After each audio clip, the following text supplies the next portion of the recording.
भर्तृहरि जी कहते हैं, भय जगत में धन्य धीर जिन जगत रचो है, काहू धारो शीस अजो वह नाही लचो है। काहू दीन्हो दान जीत काहू बस कीन्हो, भुवन चतुर्दिश भोग कियो काहू यस लीन्हो। इमि अधिक एक सो एक भे तुम हो किन में तुच्छ विद, 10-20 नगर के नृपति होए यह मद को ज्वर तो हिकित। भर्तृहरि जी एक राजा थे। पहले वे राजकाज में रह करके राज्य की और राजाओं की जो मन की दुर्दशा होती है और वहाँ क्या क्या षड्यंत्र होता है और क्या क्या चालबाजियाँ होती हैं, इस बात को वे अच्छी तरह से जानते थे। इसीलिए अब वे साधु हो गए, सब को त्याग करके, और उन राजाओं से अब उनके मन में घृणा हो गई है, क्योंकि वे जानते हैं कि इनकी कैसी मन स्थिति है, कैसी दयनीय स्थिति है। वे कहते हैं, भय जगत में धन्य धीर जिन जगत रचो है। बहुत ऐसे लोग हुए हैं, वे धन्य हैं जिनकी हम प्रशंसा कर रहे हैं कि जिन्होंने संसार को ही रच डाला, संसार में आए और संसार को रच डाले। इस बात से ही पता चलता है कि कोई संसार में आकर संसार को कैसे रचेगा।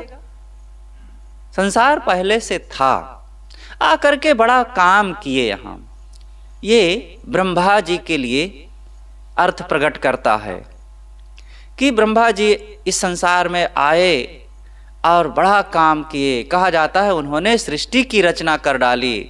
ऐसे भी संसार में लोग आए कि सृष्टि की रचना करने जैसा ही बड़ा बड़ा काम किए। काहू धार्यो शीस अजो वह ना ही लच्यो है।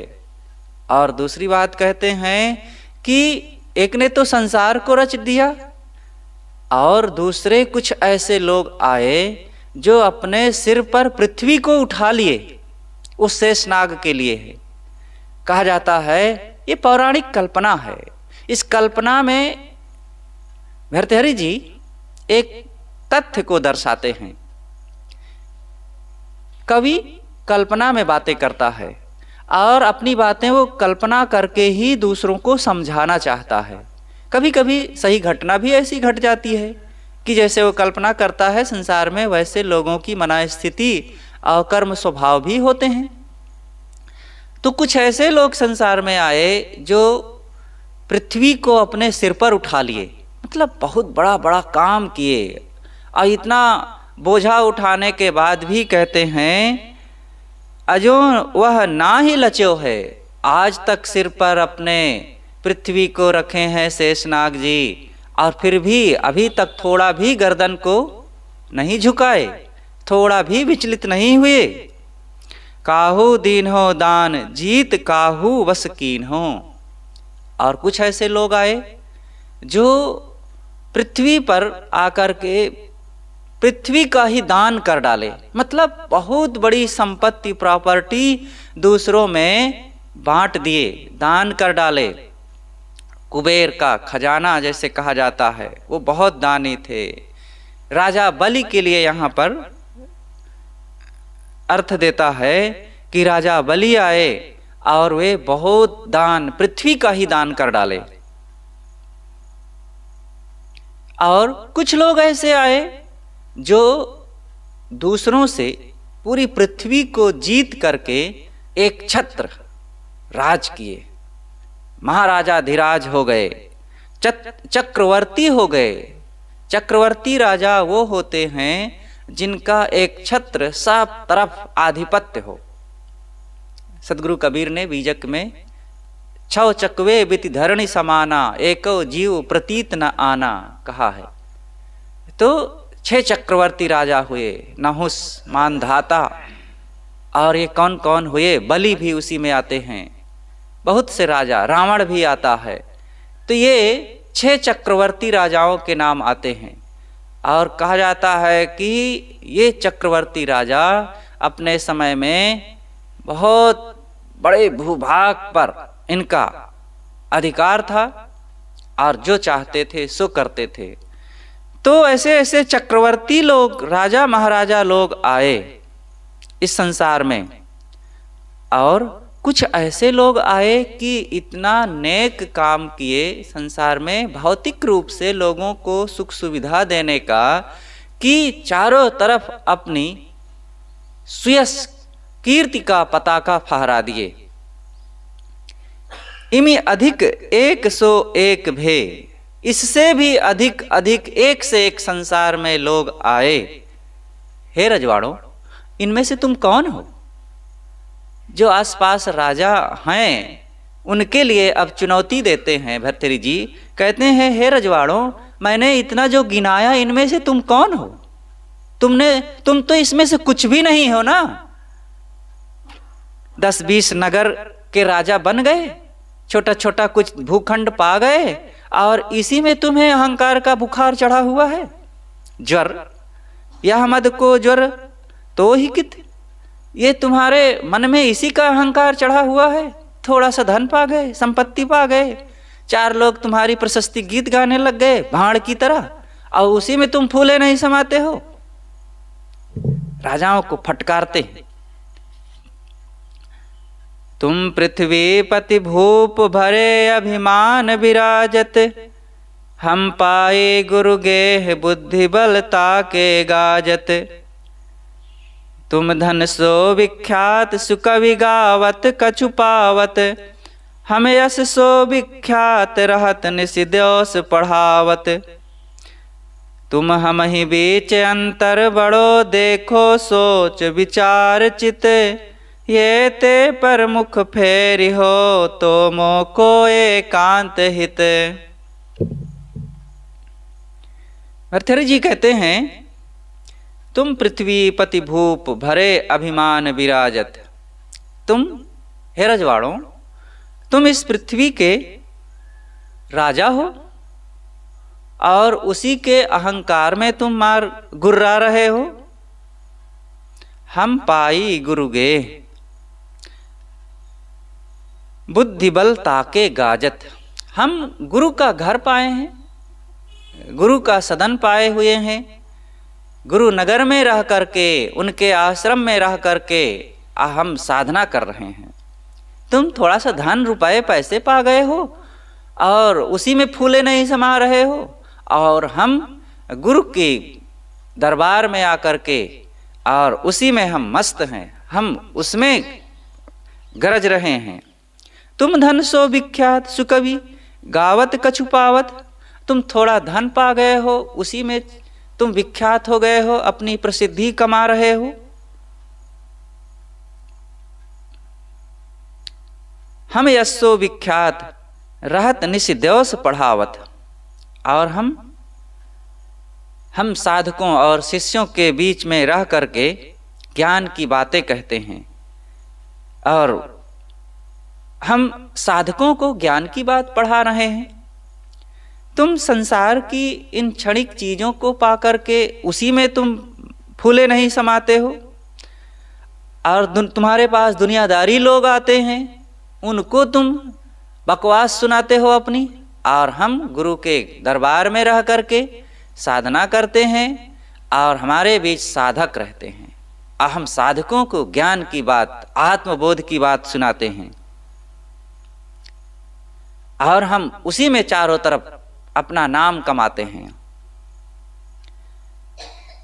तुम हम ही बीच अंतर बड़ो देखो सोच विचार चित, अरे तुम हमारी बराबरी कर रहे हो, तुम्हारे और हम में बहुत अंतर है, जरा सोचो विचारो देखो। तुम दुनिया के भोगों में डूबे हुए हो, हम साधना में लगे हुए हैं। तुम्हारे बीच तमाम भोगों के लोभी लालची कुत्ते की तरह लोग आकर के पूंछ हिलाते हैं, और हमारे बीच साधक आत्मज्ञान की इच्छा रख करके आते हैं और स्वरूप स्थिति, शांति, जीवन मुक्ति पाने के लिए आते हैं। तुम दुनिया की बात, राजनीति की बात लोगों को पढ़ाते समझाते हो, और हम आत्मज्ञान की बात लोगों को, जिज्ञासुओं मुमुक्षुओं को पढ़ाते हैं, समझाते हैं। तुम्हारी और हमारी कोई बराबरी नहीं है। अगर इतने पर भी तुम हमसे मुख फेर रहे हो तो हम भी एकांत में जा रहे हैं, साधना करेंगे, ध्यान करेंगे, कोई जरूरत नहीं तुम्हारी। ये भर्तृहरि जी कितना चुनौती देते हुए ललकारते हैं, कहते जाओ तुम अपने भोगों में डूबे हो, मेरी तुम्हारी कोई गर्ज नहीं है। चढ़ूं छाड़ नहीं भोग भुगति वह भूपनि, कुलटा सो यह भूमि लाभ मानत महीप मनि। ताहु के एक अंग के सुअंग ही को पावत, राखत है करि कष्ट दिवस निषिद्ध चहु दिशि धावत। अपनी ओर की होते यह याते पचि पचि रचि रहे, पछतैब को जग विषय जग उल्टे सुख गनि रहे। छड़हु छाड़ नहीं भोग भुगत यह भूपनि। ये भूपनि, भूप लोग, राजा लोग एक क्षण के लिए भी अपने राज सुख को और ये भोग सुख को छोड़ना नहीं चाहते हैं, चिपके हुए हैं। जैसे एक दरिद्र भिखारी थोड़ा सा रोटी का टुकड़ा पा जाए, और जैसे कुत्ते थोड़ा सा कुछ खाने की चीज पा जाएं तो छीनने के लिए, झपटने के लिए दौड़ पड़ते हैं। वैसे ये रजवाड़े हैं, एक क्षण के लिए भी इन भोगों को छोड़ना नहीं चाहते हैं। ये राजा भर्तृहरि जी, राजा हम अभी कह सकते हैं कि उन्होंने राजाओं को देखा है। उस समय के राजा ऐसे थे जो राज सुख के लिए कुत्ते की तरह छीना झपटी करते थे। आज मंत्री, प्रधानमंत्री, मुख्यमंत्री, विधायक, परपंच, सरपंच जो हैं, ये उसी की तरह है ना, कुर्सी के लिए कुछ भी कुकर्म करने को तैयार हैं और चिपके हैं, मरते दम तक कुर्सी छोड़ना नहीं चाहते हैं। राज भोग एक बार जो भोग लिया फिर तो क्या कहें, जीवन भर उसी में फिर वो बिताते हैं। कुलटा सो यह भूमि लाभ मानत महीप मनि। ये धरती के थोड़ा से खंड के राजा हो गए तो अपने आप को बहुत बड़ा मानने लगे। लेकिन ये धरती क्या है? कुलटा है। कुलटा स्त्री जैसे होती है, आज किसी को पति बनाई, कल किसी को पति बनाई, परसों किसी को पति बनाई, ये रोज पति बदलती रहती है, उसे कुलटा स्त्री कहते हैं। इसी तरह ये धरती क्या है? कुलटा की तरह। आज कोई इसका मालिक है, कल कोई इसका मालिक है, कल कोई इसका मालिक है, और तुम थोड़ी सी जमीन के मालिक हो गए हो तो उसी में माने बैठे हो और डूबे हुए हो।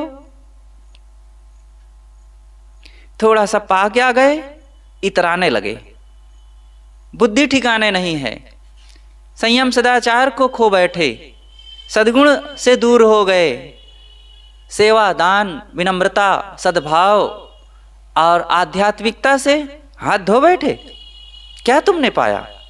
ये राज सुख कोई ऐसी चीज नहीं है कि जिसको पाकर के तुम कृतार्थ हो जाओ।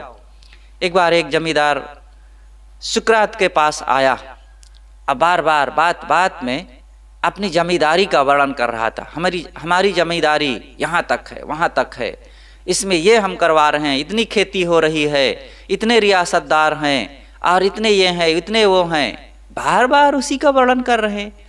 सुकरात ने कहा, अरे क्या है छोटी सी चीज को इतना, अरे महाराज हम जमींदार हैं, हमारे पास इतना ऐश्वर्य है, इतनी ये है, इतनी वो है।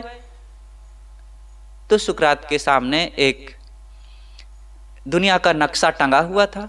उन्होंने कहा, ये नक्शे को जरा उतार लाओ। तो उतार लाया और कहा, देखो तो तुम्हारा देश कहाँ है इसमें? कहाँ? अरे देश, ये देश है हमारा। कहाँ? इतना छोटा, इसके अधिकतम भाग में तो पानी भरा हुआ है और थोड़ा सा ये थलीय स्थल दिख रहा है, और थलीय स्थलों में ये सैकड़ों सैकड़ों देश, और तुम्हारा ये छोटा सा देश। अच्छा तो ये बताओ तुम्हारा प्रदेश कहाँ है? कहा ये प्रदेश थोड़ा सा छोट के घेरे में, और तुम्हारा जिला कहाँ है? कहा ये बिंदु। और तुम्हारी रियासतदारी कहाँ है? कहा है उसका तो इसमें चिन्ह नहीं है।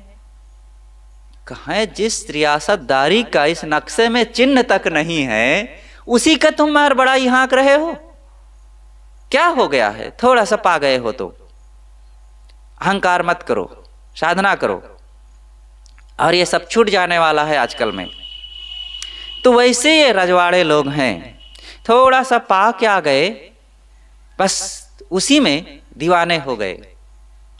जैसे कुत्ते, एक बार एक जगह कुत्तों ने आपस में मीटिंग किया और सब कुत्ते इकट्ठे हुए एक पेड़ के नीचे। शाम का समय था और सब लोग आपस में कहने लगे, जो बुजुर्ग कुत्ते थे कहने लगे कि देखो हम लोग बहुत बदनाम हैं।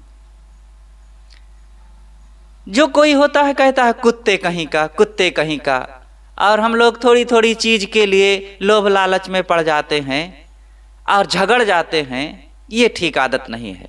अब हम लोग मिलजुल करके रहेंगे, प्रेम से रहेंगे, एक दूसरे का सम्मान करेंगे, संतोष पूर्वक रहेंगे। तो साहब ने स्वीकार कहा, हाँ हम आज से ऐसा ही रहेंगे, प्रेम से रहेंगे।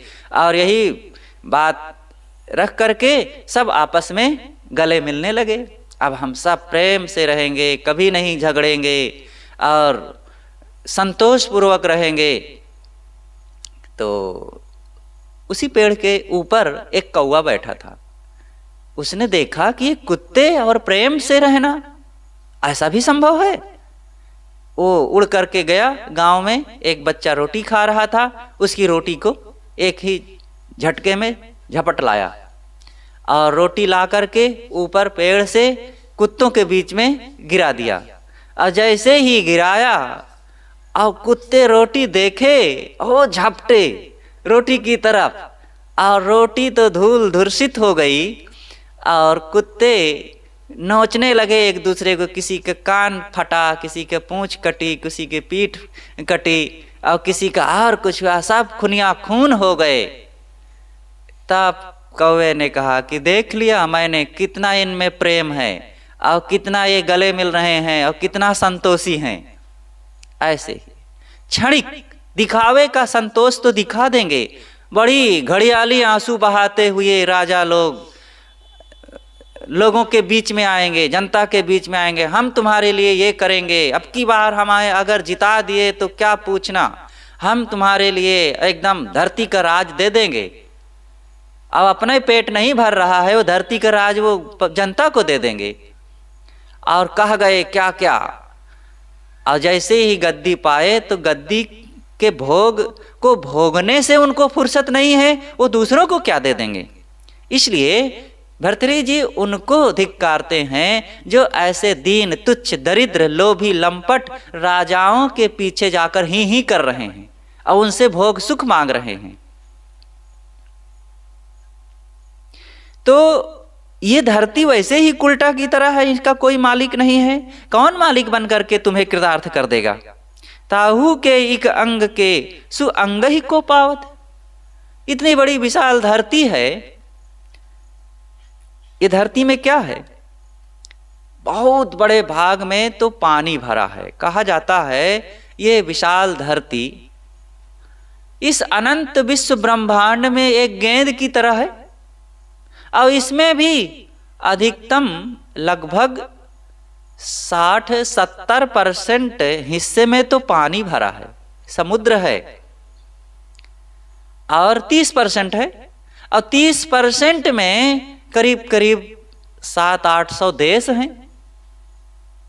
और इन देशों में जिस देश में तुम रह रहे हो एक छोटा सा देश है, और उस देश में भी कई प्रदेश हैं, और प्रदेश में भी बहुत से क्षेत्र हैं, और एक क्षेत्र के तुम थोड़ा सा टुकड़ा पा गए हो और उसी के लिए दीवाने हो रहे हो।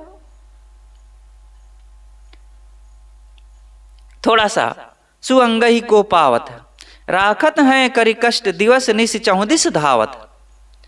और इसी को तुम पा करके बड़ी विपत्ति उठा करके भाग दौड़ करके तुम इसको अपनाए हुए हो, अपनी ओर की होत यह याते पची पची रची रहे।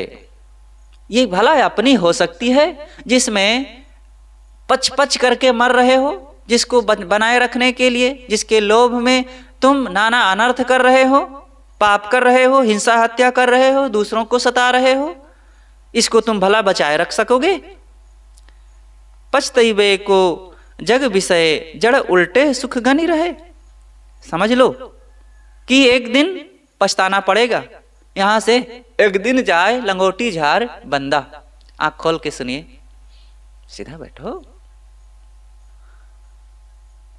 एक दिन पछताना पड़ेगा। जिसके लिए दीवाने हो, मतवाले हो और लोभ में पड़ करके कुछ अपने जीवन के बारे में, अपनी शांति साधना के बारे में सोच नहीं रहे हो, कुछ साथ में रहेगा नहीं। इसलिए वह बात को सोचो जो अंतिम में काम आने वाली है। ये तुम थोड़ा सा सुख पा गए हो संसार के भोगों का, ये सुख तुम्हारे साथ सदैव नहीं रहेगा। आज ही अभी बीमार हो जाओ, सिर दर्द, पेट दर्द, हाथ दर्द, दांत दर्द होने लग जाए, तुम्हारा ये राज सुख क्या करेगा? और रोज बूढ़े हो रहे हो और शरीर से गंदगी निकल रही है, बाल पक रहे हैं, शरीर की दुर्दशा हो रही है, और फिर भी तुम राज सुख में इतराते हो। कब तक इसको भोगते रहोगे? एक घटना है बंगाल की। नेपाल नरेश आया हुआ था बंगाल में, और नरेश तो नरेश, चाहे छोटे देश का नरेश हो चाहे बड़े देश का नरेश हो। जब वहां आया जिस सभा में, वहां पर उनको बड़े बड़े लोग आए हुए थे, सब झुक झुक करके सलामी कर रहे थे, तोपें दागी जा रही थी, लोग उनका अभिवादन कर रहे थे, स्वागत हो रहा था, फूल मालाएं उनके ऊपर बरसाई जा रही थी। और राजा बूढ़ा था, शरीर कांप रहा था, गर्दन हिल रही थी, लड़खड़ाते कदम से सवारी से उतरा और लोग उनके स्वागत में लगे थे। सिंहासन पर बैठा, गद्दी वहां सजाई गई थी उसके लिए, बैठा, चारों तरफ देखा तो सब लोग सिर झुकाए खड़े थे। एक व्यक्ति केवल बैठा था, वो थे आचार्य चतुर्सेन। आचार्य चतुर्सेन आर्य समाज के बहुत बड़े विद्वान हुए हैं, बहुत बड़े लेखक हुए हैं और वैद्य भी थे। तो वे बैठे थे। तो राजा पूछता है, ये कौन छे, ये कौन है? तो बताने वालों ने बताया कि ये आपके वैद्य हैं, आपकी दवा करने के लिए यहाँ आए हैं, आपकी सुरक्षा में हैं। तो सहम गया कि अच्छा वैद्य हैं, वैद्य से कोई ज्यादा नहीं अन्यथा बोल सकता, क्योंकि वैद्य से अगर वैद्य को नाराज कर दिए तो कुछ भी कर सकता है, कैसो दवाई दे सकता है। तो अब वो राजा हैं, उनको तोपें दागी जा रही थी उनके स्वागत में, लेकिन शरीर असमर्थ था, कांप रहे थे, गर्दन हिल रही थी, कदम लड़खड़ा रहे थे। क्या है, राजा हो गए तो क्या हुआ? शरीर तो अपने दिशा में अपने ढंग से चलेगा ही ना। इसलिए ये थोड़ी सी जमीन, थोड़ा सा राज सुख और थोड़ा सा मान सम्मान, गद्दी पा गए तो ये गद्दी बनी नहीं रहेगी। क्या है गद्दी में? लकड़ी है, थोड़ा सा रुई भरी हुई है और ऊपर से रंग कलर पोता हुआ है। तुम गद्दी में बैठ गए और तुम्हारे ऊपर मक्खी आकर के बैठ गई। अगर तुम ऊंचे हो गए, बड़े हो गए, तो तुम्हारे ऊपर मक्खी बैठी, वो और तुमसे बड़ी हो गई। क्या गद्दी पा गए हो तो बड़ा हो गए हो? इसलिए विचार करो, अपने आत्मा के बारे में सोचो, संसार की नश्वरता के बारे में सोचो और वह काम करो कि जिससे आज तथा आगे शांति तथा संतोष को प्राप्त कर सको। यही बात को और भर्तृ जी दोहराते हैं। या मृतिका को पिंड रहत जल माहि निरंतर, सो सबकी नाहि तनक सो ताहू में डर। करत हजारन अंग भूप तब भोग करत पित, मिटत आपनी प्यास दान को होत कहा चित। ऐसे दरिद्र दुख सो भरे, तिनहु सो जो चाहत धन, धिक्कार जन्म वा अधम को सदा सर्वदा लेन मन। यह मृतिका को पिंड, मृतिका मिट्टी, मिट्टी का पिंड रहत जल माही निरंतर। ये धरती कहा जाता है पानी में तैर रही है। अरे पानी में क्या तैर रही है, कहने वाला रूपक में ऐसे कहता है धरती में ही पानी है, पानी में धरती नहीं है। लेकिन पानी की विशालता को देखने से ऐसा लगता है कि पानी में ही ये धरती उतरा रही है। तो यह धरती पानी में एक पिंड की तरह तैर रही है। सो सबको नाही तनक सो ताहू सो डर। और यह भी ये सबकी नहीं है, आपकी नहीं है। थोड़ा सा तुम्हें मिला हुआ है और बहुत उसका अभिमान ना करो, और जो मिला हुआ है उसमें भी डर लगा हुआ है, कहीं दूसरा राजा ना चढ़ाई कर दे, हमला करके छीन ना ले। बड़ा भय है। इन राजाओं के भय को क्या कहना, बेचारे दीन लाचार हैं। अपने राजसुख को बचाए रखने के लिए हरदम राजनीतिबाजी करते रहते हैं, दूसरों को गिराने में लगे रहते हैं, दूसरों को नीचा दिखाने में लगे रहते हैं, एक दूसरे को लंगी मारते रहते हैं, कहीं मेरी गद्दी मेरा सुख छूट न जाए।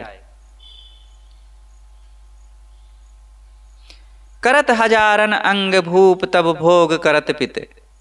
ये धरती के हजारों टुकड़े कर करके बस उसी में चिपके हुए हैं, लगे हुए हैं।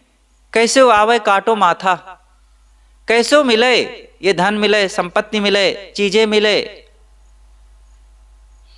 ये सदगुरु कबीर ने धार्मिक लोगों के लिए कहा है कि जो धर्म के नाम पर लोगों को सही रास्ता नहीं दिखाते हैं और अज्ञान, अंधविश्वास और जड़ता, मूढ़ता में फंसा करके उनसे केवल पुजाई करवाते हैं, उनसे रुपए लेते हैं और अपना शिष्य बनाए फिरते हैं। न आत्मज्ञान देते हैं, न संयम सदाचार की बात बताते हैं, न बोध विचार देते हैं। तो उसी के लिए कहते हैं कैसे आवे काटो माथा, कैसे आवे इनका हम माथा मूड़ काट लें। मूड़ काटने का मतलब विवेक को नष्ट कर देना। विवेक ही सद्विचार, सद्भाव और सोचने विचारने की शक्ति को ही नष्ट कर दिए तो बचा क्या उनके पास। सिर ही आन बान शान है व्यक्ति की, और सिर को ही काट ले तो क्या बचा। इसी तरह हमारे जीवन में विचार और विवेक ही हमारा सिर है। और ये धार्मिक लोगों ने, ये पंडित, मुल्ला, मौलवी और तमाम नाना मत के ये गुरु लोग, अगर वे सही ज्ञान, सही निर्णय, बोध विचार समाज को नहीं दे रहे हैं तो मानो हमारा वो सिर काट रहे हैं। हाँ, दूसरी तरफ अगर विचार किया जाए कि जो निर्णय की चर्चा सुना करके आत्मज्ञान, आत्मबोध देते हैं और जिससे कि उनका आत्म धन, जिसे कहें कि वो आत्म सुख स्वरूप स्थिति का बोध हो जाए और संसार से मोह मिट जाए, तो मानो उन गुरुजनों ने, विवेकियों ने नया जीवन दिया। और इस आत्म शांति के नया जीवन पाने से विनम्र होकर के ऐसे गुरुजनों का वो उपकार मान करके मानो सिर दे रहे हैं। क्योंकि विनम्रता पूर्वक समर्पण भाव ही सिर देना है। और ऐसे गुरुजनों, विवेकियों, त्यागियों, उपकारियों के लिए सिर दे देना कोई बड़ी बात नहीं है। सदगुरु कबीर ने कहा है कि शीश कैसे हो साकी,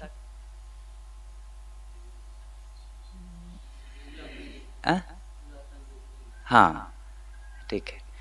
सदगुरु कबीर ने कहा है, यह तन विष की बेलरी, गुरु अमृत की खान, शीश दिए जो गुरु मिले तो भी सस्ता जान। यह हमारा शरीर क्या है, अगर ये मोह, लोभ, क्रोध, काम, वासनाओं में डूबा हुआ है तो विष की लता है। और गुरु क्या है, अमृत, अमृत की खान है। क्योंकि उनके अंदर में त्याग, बोध, वैराग्य, साधना स्वरूप स्थिति का आत्मधन रूपी महान अमृत है। और उस अमृत के सागर में, उस अमृत के कुंड में अगर हम अपनी विषैली लता को डुबा दें तो फिर हम भी अमृत हो जाएंगे। और ऐसे उपकारी गुरु के लिए सिर दे देना ये कोई बड़ी बात नहीं है। अगर सिर देने पर भी ऐसे सद्गुरु मिल रहे हैं तो सस्ता ही समझो, महंगा सौदा नहीं है। तो भर्तृहरि जी महाराज कहते हैं कि ये राजा लोग जो भौतिकवाद में डूबे हुए हैं, भौतिकवाद किसे कहते हैं? संसार के क्षणिक भोगों को ही सब सुख का धाम मानना और उसी में अपने मन को डुबाए रखना, ये भौतिकवाद का साम्राज्य है। भौतिकवाद में डूब करके कभी भी कोई संतोष नहीं पा सकता है, एक रस सुख का अनुभव नहीं कर सकता है, भय चिंता शोक से वो मुक्त नहीं हो सकता है। इन रजवाड़ों को अपनी ही प्यास नहीं मिट रही है, फिर वो तुम्हें क्या देंगे? मिटत अपनी प्यास दान को होत कहा चिद, फिर ये दान देंगे, तुम्हें कुछ दे देंगे, ये आशा ना रखो। इनके अपने मन की ही कमी नहीं मिट रही है, रात दिन कमी के एहसास में जी रहे हैं। राजा जो जितने धनी उतने दरिद्र होता है, इनको कमी लगी रहती है। ऐसे दरिद्र दुख सो भरे तिनहु सो जो चाहत धन, ऐसे दरिद्रता से भरे हुए राजा लोग जो हैं, इनसे तुम धन चाहते हो? दरिद्र कौन है?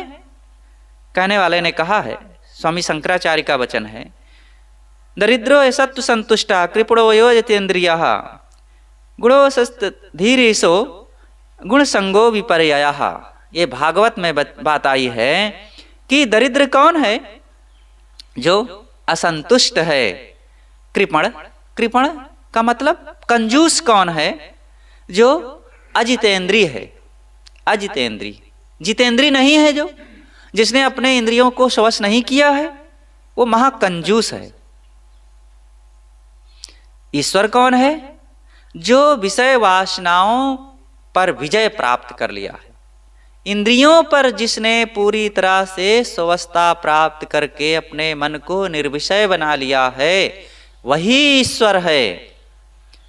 और जो विषयों में आसक्त है, वो क्या है?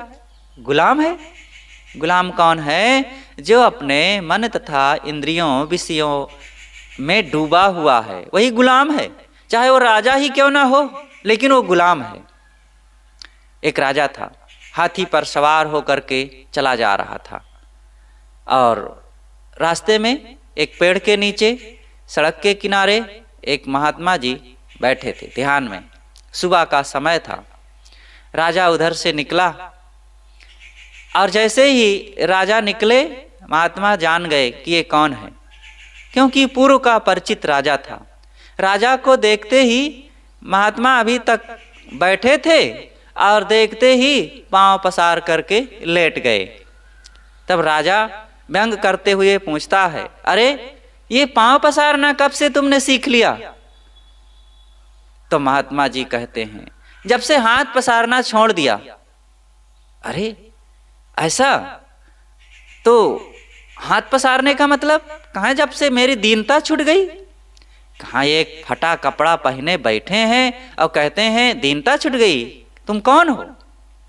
तो महात्मा पूछते हैं, तुम कौन हो? कहें, देखते नहीं हो मैं राजा हूं, छत्र लगा है, हाथी पर सवार हूं, सेवक लगे हैं, मैं राजा हूं। तब महात्मा जी कहते हैं, देखते नहीं हो मैं महाराजा हूं। महाराजा? तुम्हारे पास तो कुछ नहीं है, तुम महाराजा कैसे हो? महात्मा ने कहा, तुम राजा कैसे हो? अच्छा ये बताओ कहाँ जा रहे हो? तो राजा ने कहा कि वो एक पड़ोसी राजा के पास जा रहा हूं, और उससे सहयोग मांगने के लिए। एक दूसरे तरफ का राजा बहुत बलवान है, और वो मेरे ऊपर चढ़ाई करने वाला है। उसके पास सेना बहुत बड़ी है, उसके पास धन संपत्ति भी बहुत है, और वो मुझे हरा सकता है। तो पड़ोसी राजा से सहयोग मांगने के लिए जा रहा हूं। कहाँ? इसीलिए तो कहता हूं कि तुम राजा नहीं, दीन दरिद्र लाचार हो, जो इतना बड़ा धन संपत्ति पाने के बाद भी अभी गरीबी के एहसास से जी रहा है, और उससे सहयोग मांगता फिर रहा है, और कहीं मेरी राज सुख छिन ना जाए, कोई झपट ना ले। और फिर दूसरी तरफ भागता है कि उस पर मैं विजय प्राप्त कर लूं और मैं अपने राज को विस्तार कर लूं। तो जो इस प्रकार से दीनता लाचारी से जीवन जी रहा हो वो राजा काहे को है? वो तो लाचार है, दीन है। अब मेरे अंदर कोई चाहना नहीं, कोई कामना नहीं। तो राजा ने कहा आपके पास तो कुछ नहीं है, आप महाराजा कह रहे हैं अपने को, ना रानी है, ना खजाना है, ना सेना है, ना फौज फक्कड़ है, ना हाथी की सवारी है। कहाँ है हाथी की सवारी की क्या जरूरत है? मैं पैदल चल लेता हूँ, मुझे खजाना की जरूरत ही नहीं है। और जिसके मन में विषयों की भोगों के कीड़े कुलबुला रहे हो उसको रानी दीवानी की जरूरत होती है। और मेरे अंदर कोई ऐसी बात ही नहीं है, मैं त्याग से मस्त रहता हूँ, अपने स्वरूप में लीन रहता हूँ। अब मुझे कोई भय नहीं है तो सेना की जरूरत नहीं है। चाह गई चिंता मिटी मनुआ बेपरवाह, जिनको कुछ नहीं चाहिए सोई शाहंशाह। तो इतनी बात सुन करके राजा को भी बहुत अच्छा लगा कि सचमुच महात्मा कितने सुखी हैं, कितने संतुष्ट हैं। हम राजा हो करके भी कितने दीन हैं, कितने कमजोर हैं, कितने विवश हैं। धिक्कार जन्म व अधम को सदा सर्वदा लीन मन। ऐसे दरिद्र राजाओं से जो सुख पाने की इच्छा रखता है, धिक्कार है उसको। ऐसे अधम के जन्म यूं ही बीत रहा है। ये स्वयं जो बेचारे दरिद्र हैं, इनसे क्या तुम पा जाओगे? और इनसे कौन सुख की आशा करते हो? कौन सा सुख ये दे देंगे जो स्वयं दुखी हैं, भोगों में और विषयों के कीड़े बने हुए हैं, थोड़ी थोड़ी चीजों के लिए बिलबिला रहे हैं। इनसे कौन सा सुख तुम्हें मिल जाएगा? भर्तृहरि जी एकदम झकझोर देते हैं और आगे कहते हैं, नट भट्ट बिट गायन नहीं, नई वादिन के माही, कौन भांति भूपति मिलन तरुणी भी हम नाही। और एकदम गजब कर देते हैं भर्तृहरि जी। कहते हैं कि ये राजा लोग किनसे मिलते हैं? ये राजा लोग नट से मिलते हैं, हमको थोड़े मिलेंगे। नट, नट का मतलब खेल तमाशा, डुगडुगी बजा करके और खेल तमाशा आकर के नाच कूद करके दिखा दे, तब राजा उनको मिलते हैं। वहां देखने आएंगे, मनोरंजन उनका होगा, तो राजा लोग उन नटों को मिलते हैं। और भट्ट, भट्ट भाट, भाट भाड़, जो उनकी खुशामत करे, जाके उनके मुक्की लगावे, उनकी मालिश करे, उनके तेल लगावे, उनके जी हुजूरी करे और उनके झूठे प्रशस्ति गीत गावे। आप महाराजा हैं, आप जैसे धरती पर कोई राजा साहब नहीं हैं, आप बड़े दानी हैं, आप बड़े धर्मात्मा हैं और आप बड़े दयालु हैं। ऐसे उनकी भड़ैती करे, उनको ये राजा मिलते हैं।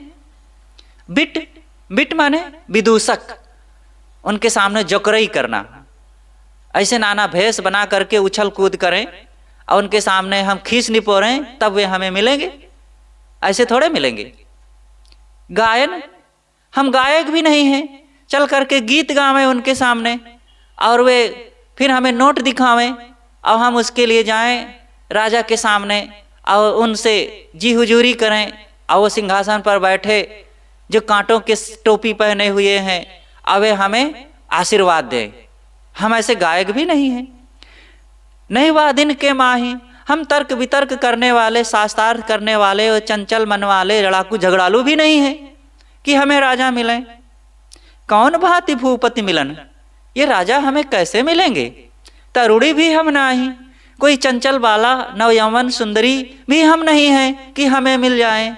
ऐसा कह करके राजा भर्तृहरि जी, जो आज सन्यासी हैं, ज्ञानी हैं, आत्मलीन हैं, महावैराग्यवान हैं, इन राजाओं की मिट्टी पलीत कर देते हैं कि ये राजा लोग किनको मिलते हैं? ये नटों को मिलते हैं, भाटों को मिलते हैं, विदूषकों को मिलते हैं, गायकों को मिलते हैं, ये लड़ाकू झगड़ालू वादी विवादियों को मिलते हैं और स्त्रियों को मिलते हैं। और हम तो साधु सन्यासी ठहरे, त्यागी वैरागी, हमको थोड़े ये मिलेंगे, हमको जरूरत भी नहीं है। ऐसा कह करके भर्तृहरि जी इन राजाओं को एकदम दिमाग से निकाल देते हैं, नजर से उतार देते हैं। विद्या दुख नाशक हति, फेर विषय सुख दीन। जात रसातल को चली, नृपन के मतिहीन। कहा जाता है पुरा काल में ये विद्या दुख को नष्ट करने वाली हुआ करती थी। भर्तृहरि जी महाराज देखो शिकायत यहाँ पर कर रहे हैं कि विद्या दुख नाशक कही जाती थी। दुखानात्म ख्यातिर विद्या, मतलब जो दुखों को मिटा दे वो विद्या कहलाती है, और जो दुख बढ़ा दे और भ्रमित कर दे और अनित्य में नित्य का बोध करावे, असुचि में शुचि का बोध करावे, अपवित्र में पवित्रता का बोध करावे, अनात्म में आत्मा का बोध करावे, वो अविद्या है। और विद्या जहाँ सद्बुद्धि देती है, शांति देती है और मन में पवित्रता ला देती है, वो विद्या है। और हमने ये सुना था कि विद्या दुख को मिटा देती है, मतलब आत्मज्ञान ही सबसे श्रेष्ठ विद्या है और उससे दुख मिटता है। लेकिन आज तो विद्या रसातल चली गई है। विद्या दुख नाशक हति। पहले विद्या उसे कहा जाता था जिससे दुख समाप्त हो जाए, और बाद में फिर विद्या उसे कहा गया फेर विषय सुख दीन। बाद में विद्या का अर्थ बदल गया और लोग विद्वान उसे कहने लगे कि जो भोगों में तेज हो, लोगों को पिछाड़ दे और धन रुपए पैसे छीन झपट ले, चतुर चालाक हो और लोगों को बेवकूफ बना दे, उसे कहा गया अरे बड़ा बुद्धिमान है, बड़ा विद्वान है, बड़ा जानकार है। आपन चतुर और को सिखमय कनक कामिनी सयानी, काहे कबीर सुनो हो संतो राम चरण ऋतुमानी। सदगुरु कबीर ने भी देखो कहा है। तो पहले विद्या उसे कहा जाता था जिससे दुख मिट जाए, बाद में विद्या उसे कहा जाने लगा जिससे धन तथा भोग ऐश्वर्य मिलने लग जाए। जात रसातल को चली, नृपन के मतिहीन। आज तो ये विद्या रसातल को चली जा रही है, मतलब विद्या जिससे दुख मिटता है, आज तो ये विद्या के नाम पर लोग नाना कुकर्म करने वाले दोष दुर्गुणों में डूबे हुए हैं। ये नृपन के मतिहीन, इन राजाओं को देखो तो इनकी बुद्धि कैसी भ्रष्ट हो गई है। ये दुनिया के भोगों में ही डूबे हुए हैं, इनसे भला कौन से सुख मिल सकता है। ऐसे हूँ जग में भय मुंड माल शिव कीन, धन लोभी नर नवत लखे तुमको मद ज्वर दीन। संसार में ऐसे ऐसे लोग भी हुए हैं जिनके मुंडों की माला शिव जी ने धारण किया है। कहा जाता है शिव जी की पत्नी जब मर जाती हैं तब वे उनका सिर काटकर उसे माला में पिरो लेते हैं। शिव तो सदा रहते हैं लेकिन उनकी पत्नी मरती रहती हैं। यह काल्पनिक कथन है, लेकिन अर्थ यह है कि शिव जैसे महान पुरुष जिनके मुंडों की माला पहन लें, ऐसे प्रभावशाली लोग हो चुके हैं। शिव तो सदा रहते हैं लेकिन उनकी पत्नी मरती थी। यह काल्पनिक कथन है, लेकिन अर्थ यह है कि शिव जैसे महान पुरुष जिनके मुंडों की माला पहन लें, ऐसे प्रभावशाली लोग हो चुके हैं। तुम रजवाड़े किस खेत की मूली हो? तुम कौन बड़े होते हो? धन के लोभी तुम्हारे सामने सिर झुकाते हैं और तुमको अहंकार का बुखार लगा रहता है कि हम बड़े हैं। तुम कौन बड़े हो?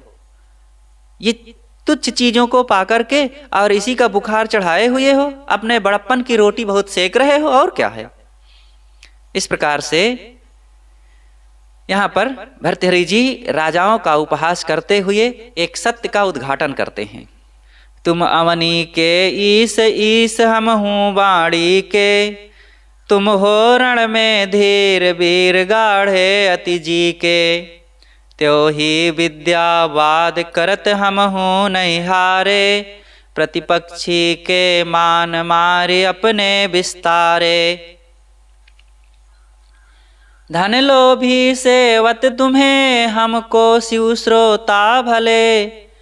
तुमको न हमारी चाह, तो हम हूँ यहाँ से उठ चले। तुम अवनी के ईश, ईश हम हूँ वाणी के। अवनी, अवनी माने धरती। तुम धरती के राजा हो और अपने थोड़ा सा राज वैभव पा गए हो और उसी के राजमद में चूर हो रहे हो। हम वाणी के राजा हैं। ज्ञान, वाणी का मतलब ज्ञान। हम ज्ञान से राजा हैं। हम ज्ञान का विस्तार कर रहे हैं। हम अपने भक्तों में, अपने लोगों में ज्ञान की बातें सुना रहे हैं। जैसे तुम रण में लोगों से युद्ध करते समय रण क्षेत्र में अस्त्र शस्त्र का प्रयोग करते हो और बड़े बड़े उन दुश्मनों से तुम हारते नहीं हो और युद्ध करते हो, वैसे ही हम भी प्रतिपक्षी से, अपने प्रतिद्वंदी से वाद विवाद करने में, ज्ञान की चर्चा करने में, उनसे हम हारने वाले नहीं हैं। प्रतिपक्षी का मान मारी मर्दन विस्तारे। और हम भी ऐसे लोगों का मान मर्दन करके ज्ञान की बातों में लगे हुए हैं और हम हारते नहीं हैं इनसे किसी प्रकार से। धन लोभी सेवत तुम्हें, अरे तुमको तो ये धन के लोभी लोग, हे रजवाड़ों, तुमको तो ये धन के लोभी लोग तुम्हारी सेवा कर रहे हैं और हमको शिव श्रोता भले। शिव आत्मज्ञान के जिज्ञासु मुमुक्षु हमारी उपासना करते हैं, हमारे पास में आते हैं ज्ञान का लाभ पाने के लिए। तुमको न हमारी चाह, तो अगर तुमको हमारी इच्छा नहीं है, तुम हमारे पास नहीं बैठते हो, हम यहाँ से उठ चले, हम भी यहाँ से चल रहे हैं। तो इस प्रकार से भर्तृहरि जी बड़ा बढ़िया जो वैराग की उत्कर्षता सुनाते हुए ज्ञान की बड़ी बड़ी बातें कह देते हैं और इन सांसारिक बुद्धि वालों को धिक्कारते हैं। क्या इन्हीं में डूबे हुए हो? अगर तुम लोभी हो, अगर तुम धनवान हो गए हो, राजा हो गए हो, तो क्या पा गए हो? और ऐ जिज्ञासुओं, ऐ सामान्य लोगों, तुम इन राजाओं से आशा ना करो कि इनसे सुख मिल जाएगा। अरे मेहनत करो, परिश्रम करो, तुम्हारा गुजर हो जाएगा। अब भजन करो, साधना करो, कल्याण की इच्छा रखो और शिव उपासकों के पास जाओ। शिव उपासना का मतलब आत्म उपासक। शिव किसे कहते हैं? आत्मा ही शिव है। श्री राम जी ने भी कहा है, जीव ईस में भेद किम, इतनो है सदैव, बद्ध दशा में जीव कही, मोक्ष दशा में शिव। तो ये जीव ही शिव है। जब वो अपने आप को जान लेता है, अपने आप को पहचान लेता है, तो आत्मा ही शिव हो जाता है, शिव हो जाता है। शिव, शिव का मतलब यहाँ वो गंगा लहरी सिर में रखने वाला और सर्पों को लपेटे रहने वाला, नंदी की सवारी करने वाला, मृग चर्म ओढ़ने वाला, ये शिव की बात नहीं है। ये तो एक रूपक काल्पनिक व्यक्ति का चित्रण किया गया है। शिव जो सबके अंदर में बैठा हुआ सत्य सत्य का दृष्टा है, कल्याण कल्याण को जानने वाला है और जो भोक्ता है और जो सत्य आत्मा में अपने आप में स्थित है, उस आत्मा के लिए यहाँ पर शिव कहा गया है। प्रपंचोपशमम शांतम शिवम अद्वैतम चतुर्थम मन्यन्ते सा आत्मा सा विज्ञेयः। विज्ञेयः जो विज्ञाता है वो कौन है? प्रपंचों से परे, प्रपंचोपशमम शांतम जो शांत है, शिवम जो शिव कल्याण स्वरूप है, वहाँ कोई बंधन विकार नहीं है। अद्वैतम उसमें कोई द्वैत की बात नहीं है। जीव विलक्षण है, उसमें कोई दूसरी चीज की गंध नहीं है, कोई दूसरे चीज का अस्तित्व ही नहीं है, केवल चेतन ज्ञान स्वरूप है। अद्वैतम मनन्ते सा आत्मा, उसी वही मनन करने योग आत्मा है। सा विज्ञा वही विज्ञाता है। इसलिए वो आत्मा शिव स्वरूप कल्याण स्वरूप मेरा अपना स्वरूप है और हम उसकी उपासना करते हैं।